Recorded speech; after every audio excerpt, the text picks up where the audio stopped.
Movie के start होते ही Iraq की एक सिटी जिसका नाम हाटरा होता है उसे दिखाया जाता है। वहाँ पर मुख्तलिफ चीजों की खोज के लिए खुदाई हो रही है और वहाँ पर एक फादर मैरिन को दिखाया जाता है। फादर मैरिन भी बाकी लोगों के साथ खुदाई कर रही होती है। खुदाई के दौरान उन्हें एक एम्यूलेट यानी तावीज मिलता है और वो तावीज शैतान पेजुजू का होता है। पेजुजू असल में एक बहुत पावरफुल शैतान है जो गर्मियों के मौसम में गर्मी और सूखापन और बारिश के दिनों में टिड्डियों का बहुत बड़ा तूफान लेकर आता है और ये टिड्डियाँ लाखों की तादाद में होती और ये सारी टिड्डियाँ फसलों पर हमला करके उन्हें तबाह बर्बाद कर देती और इसके बहुत बुरे असरात पड़ते, यानी खाने पीने की चीजों की किल्लत हो जाती है, लोग भूख से मरने लगते और सबसे बुरा नतीजा ये कि गुर्बत बहुत ज्यादा बढ़ जाती। साथ में मैं ये भी बता दूं कि पेजुजू का एक बहुत बड़ा दुश्मन जिसका नाम लमेस्टू है और लमेस्टू कोई और नहीं बल्कि वो भी एक शैतान है। और लमेस्टू जो बुरा काम करता है वो ये है कि वो मदर और उसके बच्चों को नुकसान पहुंचाता है और बच्चों को उनकी मदर से छीन लेता है और फिर उनका खून पी लेता है और इसीलिए ये लोग पेजुजू का सहारा लेते हुए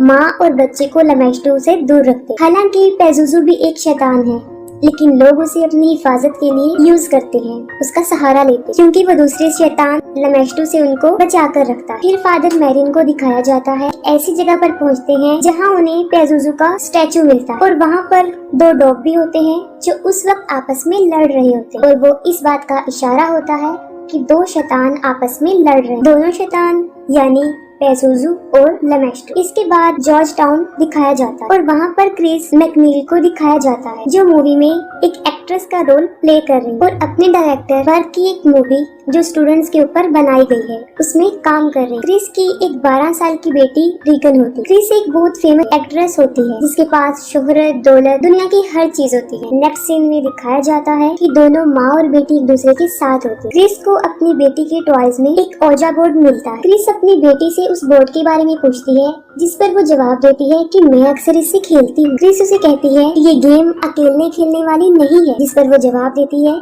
कि मैं इस गेम को अकेली नहीं खेलती, मेरे साथ कैप्टन होडी भी इस गेम को खेलते। क्रिस उसे कहती है कि चलो अब हम दोनों खेलते हैं और तुम मुझे बताना कि इसे कैसे खेला जाता है। और जब वो खेलने के लिए उस बोर्ड के पास जाती है तो वो खुद ब खुद उससे कहीं दूर चला जाता है। इस चीज को क्रिस मजाक में लेती है और वो मजाक में अपनी बेटी से कहती है कि मुझे ऐसा लग रहा है कि तुम मेरे साथ ओजा बोर्ड नहीं खेलना चाहती। इस पर उसकी बेटी उसे जवाब देती है कि मैं नहीं, कैप्टन हाउडी ये चाहते हैं कि तुम इस गेम को ना खेलो। क्रिस उसकी इस बात को सीरियस नहीं लेती और मजाक समझती। फिर दिखाया जाता है कि क्रिस सो रही होती है और उसके पास किसी की कॉल आती है, तब वो जाग जाती है। क्रिस देखती है कि उसकी बेटी भी उसके साथ सो रही है, जिसकी वजह से वो उससे पूछती हो कि तुम यहाँ पर क्यों सो रही हो और उसकी बेटी जवाब देती है कि मेरा बेड हिल रहा था और इसी वजह से मेरे लिए उसके ऊपर सोना मुश्किल था। क्रिस इस बात पर ज्यादा ध्यान नहीं देती और रूम से बाहर चली जाती है। क्रिस को लॉफ्ट रूम से कुछ आवाजें सुनाई देती और ये आवाजें वो पहले भी सुनती रहती थी। वो अपर फ्लोर पर जाकर देखती है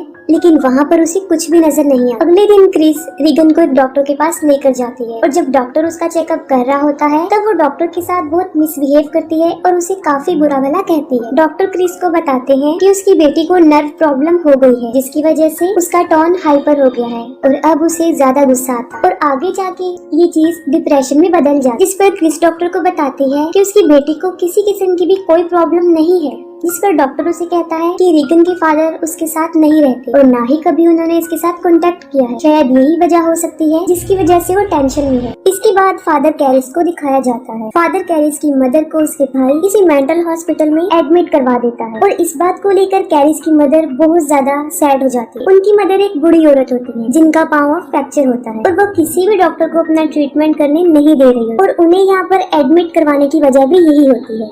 फादर कैरिस ये चाहते थे कि अपनी मदर को इस हॉस्पिटल से निकाल के वो किसी अच्छी हॉस्पिटल से उनका ट्रीटमेंट करवाए, लेकिन वो ये अफोर्ड नहीं कर सकते। फिर उनकी मदर की डेथ हो जाती है और वो बहुत ज्यादा सैड हो जाती है। क्रिस अपने घर में एक पार्टी रखती है और पार्टी के दौरान उसकी बेटी वहाँ पर आ जाती है। वहाँ पर मौजूद वो एक गेस्ट से कहती है कि उसकी डेथ इसी घर के ऊपर वाले फ्लोर में हो और इसी दौरान वो वहीं खड़ी खड़ी यूरिन कर देती है। वो सब कुछ देखकर लोग शॉक्ड हो जाते हैं। क्रिस रीगन को नहलाकर उसे उसके बेड पर लेटाकर जैसे ही वापस आती है उसके जाते ही उसका बेड तेजी से हिलना शुरू शुरू कर देता है, जिस पर रीगन काफी चिल्लाना शुरू कर देती है। क्रिस भी ये सब कुछ देख रही होती है, लेकिन उसे कुछ समझ नहीं आ रही होती कि आखिर ये क्या हो रहा है। क्रिस उसे दोबारा से डॉक्टर के पास लेकर जाती है और डॉक्टर फिर उसके ऊपर बहुत सारे टेस्ट करते हैं और उसे बहुत सारी तकलीफों का सामना भी करना पड़ता है, लेकिन उसके सारे टेस्ट बिल्कुल नॉर्मल होते हैं कि वो बिल्कुल ठीक है, उसे कोई बीमारी नहीं। दिन ब दिन रीगन की तकलीफ में इजाफा हो रहा था और अब तो कोई उसे उठाकर हवा में उछालकर बेड पे फेंक देता था और उस वक्त रीगन सिर्फ यही चिल्ला रही होती है कि मुझे बचा लो वरना मैं मर जाऊंगी, लेकिन क्रिस कुछ भी नहीं कर पाती और देखते ही देखते रीगन पोजेस हो जाती है और डॉक्टर के कंट्रोल से भी बाहर हो जाती है। वो उसे नींद का इंजेक्शन देकर गहरी नींद सुला देता है। क्रिस जब डॉक्टर से घर वापस आती है तब उसे पता चलता है कि उसके डायरेक्टर बर्क छत से गिरकर मर गए हैं और उस वक्त बर्क रीगन के पास ही होता है। वो इसलिए होता है ताकि वो अकेली ना रहे।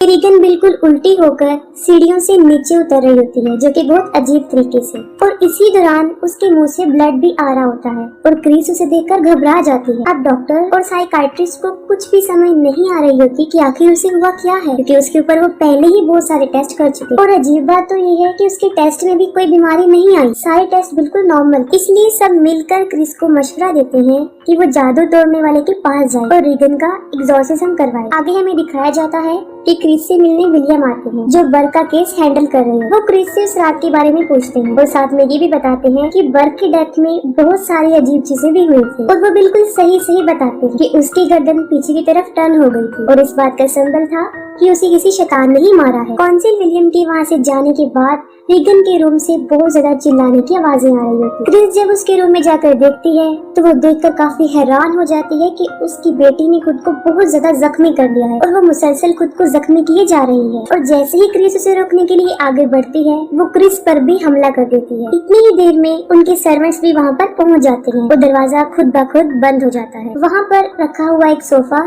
खुद ब खुद मूव होकर दरवाजे के पास आता है और उसे मजबूती से बंद कर देता है और रूम में रखी हुई अलमारी भी खुद ब खुद मूव होकर क्रिस पर गिरने लगती है, लेकिन ठीक वक्त पर क्रिस वहाँ से हट जाती है और खुद को बचा लेती है। उसी वक्त उसकी बेटी अपना सर पूरी तरह टर्न करके पीछे कर लेती, जो कि एक बहुत अजीब चीज थी। ये कोई नॉर्मल बात नहीं थी। रीगन बर्क की आवाज में क्रिस को कहती है कि देखो तुम्हारी कैरेक्टरलेस बेटी ने मेरे साथ क्या किया है। ये सुनकर क्रिस फौरन समझ जाती है कि बर्क को भी उसी शैतान ने ही मारा है और रीगन पर किसी शैतान का बहुत बुरा साया है और रियलिटी भी यही होती है। रीगन को किसी शैतान ने पोजेस कर लिया होता है। जब क्रिस को इस बात का पता चल जाता है तो वो फादर कैरिस से मिलती है और वो रिक्वेस्ट करती है कि वो उसकी बेटी पर एग्जॉर्सिज्म करे, लेकिन फादर कैरिस पहले तो इस बात के लिए मना कर देते हैं, लेकिन क्रिस के बहुत ज्यादा इंसिस्ट करने पर वो इस बात के लिए एग्री हो जाते हैं। जब फादर कैरिस रीगन के पास जाते हैं उस वक्त वो शैतान बुरी तरह रीगन के ऊपर हावी हो चुका होता है और रीगन का शैतान कैरिस की मदर की डेथ के बारे में उसे बहुत ज्यादा इरिटेट करता है।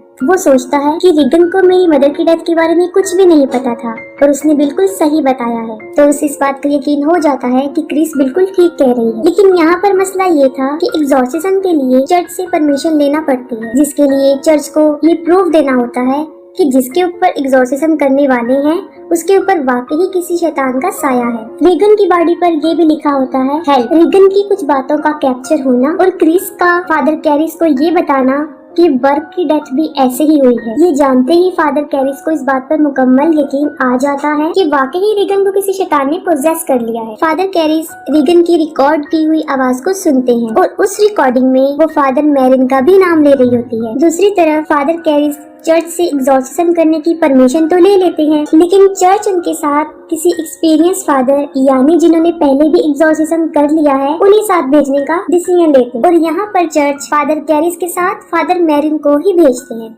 फादर मैरिन जब उन लोगों के घर पर जाते हैं तब उन्हें रीगन की चीखने की बहुत भयानक आवाजें आती। फादर मैरिन फादर कैरिस को कहते हैं कि उन्हें फौरन ही एग्जॉर्सिज्म स्टार्ट कर देना चाहिए और फिर उनका एग्जॉर्सिज्म स्टार्ट हो जाता है। जैसे जैसे एग्जॉर्सिज्म के प्रोसेस को आगे बढ़ाया जाता है रीगन बुरी तरह चिल्लाना शुरू कर देती है। वो चीखते हुए फादर कैरिस और अपनी मदर क्रिस को बुरी तरह एब्यूज करती है और इसके साथ ही उसका बेड बुरी तरह मूव करना शुरू कर देता है और उनकी नजरों के सामने ही खुद ब खुद बेड उठकर हवा में चला जाता है, लेकिन वो एग्जॉर्सिज्म को नहीं रोकते, वो कंटिन्यू ही रखते हैं और उसका बेड ही नीचे आ जाता है। अब वो शैतान अपनी शैतानी ताकत से चीजों को इधर उधर फेंकता है। फादर मैरिन को भी एब्यूज किया जाता है और रीगन के हाथ की सारी पट्टियां खुल जाती और रीगन हवा में उड़ जाती। दोनों फादर बड़ी मुश्किल से उसके ऊपर अपना कंट्रोल करके उसे नॉर्मल करते हैं। और इसी दौरान फादर मैरिन को शैतान पेजुजू का साया नजर आता है और यहाँ पर फादर कैरिस शैतान की बातों से बहुत दुखी होते हैं क्योंकि वो उनकी मदर की डेथ का रिस्पॉन्सिबल उसे ही समझ रहे थे। इसके बाद फादर कैरिस एग्जॉर्सिज्म स्टार्ट करते हैं और जैसे ही वो शैतान के पास जाते हैं वो उन्हीं की मदर की वॉइस में बोलता है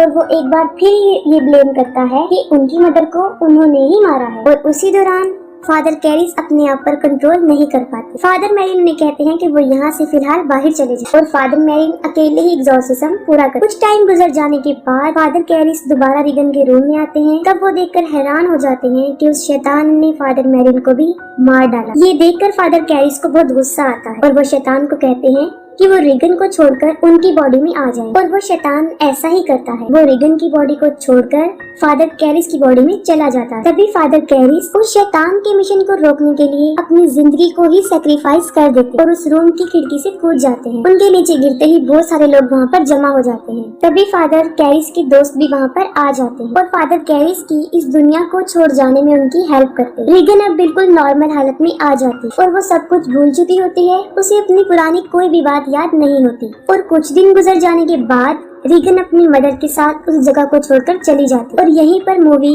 एंड हो जाती है।